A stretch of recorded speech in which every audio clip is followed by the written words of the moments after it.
All right, shalom, shalom. It's brothers from the GMS Atlanta Church. First and foremost, giving all glory, honor, and praises unto Yahweh, Ba'ashem, Yahushua, Ba'ashem, Rakadash. All right, double honors to the apostles and elders of Great Millstone who do well. Peace, love, salutation to the 1144 First Fruit. I'm Brother Kasha Kwala.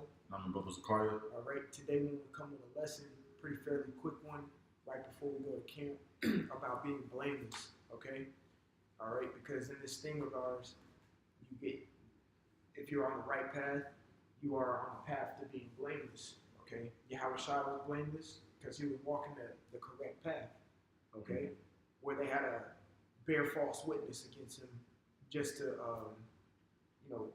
do what they wanted to do. It's the same thing that's going to happen to us. That's what he said to the two brothers. Are you willing? Pretty much, he was like, "Are you willing to drink of my cup?" And he said, "You shall drink of my cup." Pretty much, you ain't got a choice, man, because you already called to this, been to the marriage, so you have to show up. Okay, so it's the same thing that we have to go through, but in this walk of ours, in your day to day, you got to walk and conduct yourself as being blameless. No one should point something out about you. Or he killed somebody, or he raped somebody, this, that, did it. Nothing. Okay, because if you're going according to scriptures and staying along the lines of what Yahweh Yahushai had the blueprint and wrote down for us, starting all the way from Moses, then you should be blameless if you keep his word. You should be a good person for saying. Okay, you should be blameless. Nobody should have any type of account or anything on you. If Esau comes down on you, it would have to be of a false accusation. Okay, that's being blameless because that's what's going to happen. So we want to start off with that. Samuel or Timothy? Either or, really. Yeah, get Timothy. Do the Timothy. This is 1 Timothy 3 and verse 2. A bishop then must be blameless, the husband of one wife, vigilant, sober, of good behavior, given to hospitality, apt to teach. That's right. We're going to get into these words. I know the word bishop means an overseer. The word bishop in the Greek is episkopos, all right? And it means an overseer, a man charged with the duty of seeing that things to be done by others are done rightly. That's all of us in the truth. That's all of us in the truth. Yes, you got your chiefs, like the scriptures speak about in the book of Matthew. I want to say it's the 20th chapter. I may be mistaken. Maybe John the 15th. One of those. Okay, but it speaks on how a chief should be a servant. Okay, and when you go into the word chief, it means someone who is a head of something. So like a head of a camp. Okay, so it says again a bishop. It says an overseer. We're overseeing the flock. Each and every single individual in a camp. Okay, every brother is overseeing something, whether it be on a micro or a macro level. Okay, a low or a high level. All right, you're overseeing something. Everyone in the camp is a bishop. All right, because you go on the highways and byways and try to reel in the sheep according to what it tells you to do in Deuteronomy, the 22nd chapter. Okay, it goes on to say a man charged. The word charge means commanded. All right, it says a man charged with the duty of seeing that things to be done. All right, it says things to be done by others are done rightly. So you're supposed to do them correctly. Okay, you have to see if men are doing what they are supposed to do, staying what? Blameless. All right, you can reread that for Bakusha. If you wanted to add in, go ahead. Hey, beautifully put, man. You should be blameless, man. And the only way to be blameless is to walk according to the scriptures, walk according to what he commanded us to do. Walk according to what he charged us to do. He told us to go on the highways and byways, walk after him, and you should be blameless. Like, Esau being the devil, the deceiver, he's gonna come against us at some point. He's gonna call us rapists. you know, or we did this or that. We know we didn't do it. The Lord knows too, you know. So who gives a crap about these devils, man? We're just gonna stay focused on the spirit of Yahweh Shem Yahushua, you know, focus on the kingdom. That's right. But this is 1 Timothy 3 and verse 2. A bishop then must be blameless. Blameless. So let's get the word blameless. The word in blameless in the Greek is anipalantos, and it means not apprehended, that cannot be laid hold of. All right. It says, Salakia. Just a little bit. It says that cannot be laid hold of, that cannot be reprehended, not open to censor, irreproachable, and it goes on in the Strong's definition to say unrebukable, not arrested. All right, that's about it. But not unrebukable. That's right. Esau can't rebuke us because we haven't done anything wrong. We haven't done nothing wrong. Okay, we ain't killed nobody. We ain't raped nobody. God. You know, we ain't stole nothing from nobody. We just go out on the highways and byways and preach the word. We get falsely accused that we're rapists. If that's the case, well, you know where we at every Saturday. Or that we hate women. Some of us got women. Exactly. We got women and children. What you talking about? We hate women. The scriptures we've been talking about in the spirit. The scriptures tell you to love your wives. It says, ye husbands, in the book of Ephesians, ye husbands love your wives as you love yourself, as Yahushua loved the church. Okay? That's what it says. So if we do what the scriptures say, what you talking about? We hate women. You know what I'm saying? Blameless. God. You know, unrebukable. You can't refute that. You can't, if you're following the scriptures, you cannot be refuted. You cannot be rebuked by an outside source. You know, obviously in the body, there may be things you slip up on, and a brother may correct you. But that's according to scriptures. Yeah. Okay. It's already been prophesied. You know, that's right. That we're gonna fall 7 times. That's right. In the book of Proverbs. That we're filthy rags. We already know that. You know, we're not perfect. You don't see it. We don't have the kingdom yet. You know. That's right. Yahweh Shah is not with us right now. He's with us through the Spirit. That's right. You know, He's here to comfort us. But he's not walking on this earth with us right now. You know what I'm saying? Get Colossians 2 and 5 real quick. Come on. Okay? Because you say he's not with us right now. And even when the Pharisees try to come up against him when everybody was fasting, and they said, why don't your disciples fast? And Yahweh was like, I'm here right now. I'm right here with them. Why do they have to fast? I'm here. But when I leave, they will be required to fast because I'm gone. You know, go ahead, Colossians 2 and 5, bro. I think that's what it is. This is Colossians 2 and verse 5. For though I be absent in the flesh. Is Yahweh here right now? No. He's absent in the flesh right now. So go ahead. Yet am I with you in the spirit. That's right. That's why he sent us a comforter. His spirit. Okay?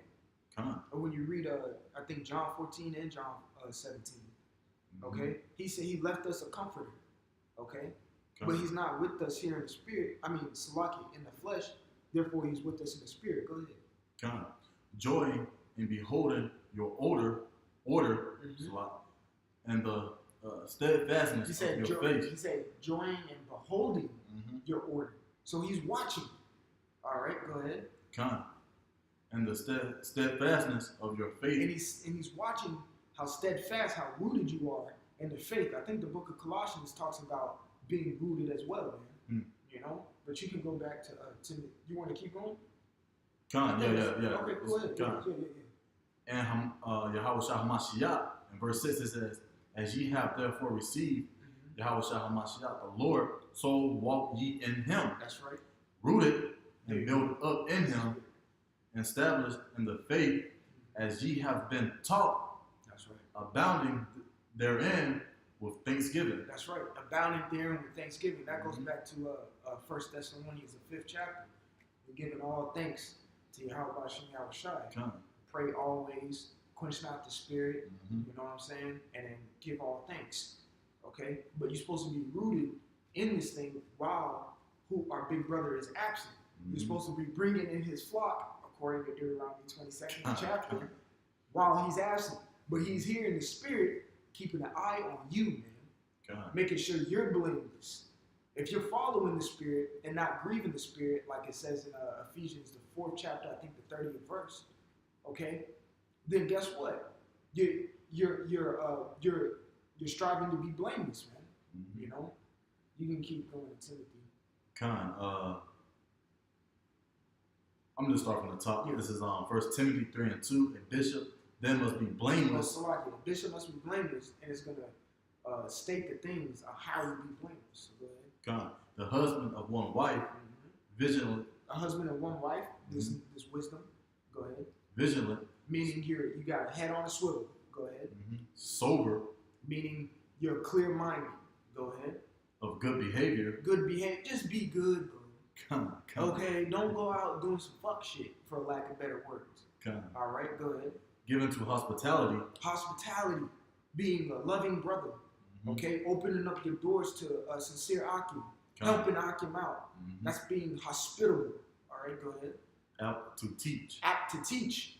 Don't not want to teach. What we're doing right now is being apt to teach. We're reading out the scriptures. We're breaking it down. Okay, we're giving insight.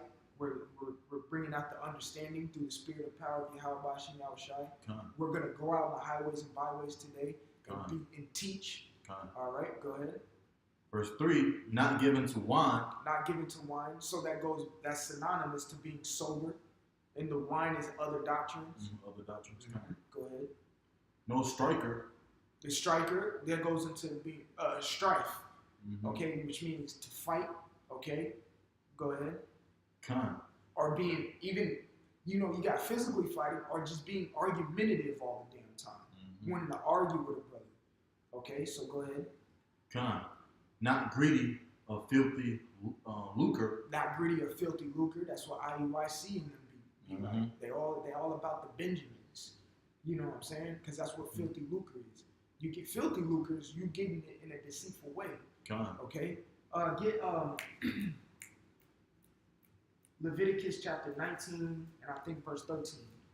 I think that's what it is. Yep. Yeah,